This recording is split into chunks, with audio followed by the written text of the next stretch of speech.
Good morning, everybody.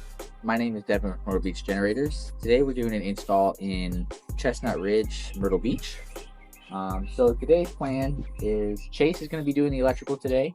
So our ATS is going to be mounted towards the right of that panel.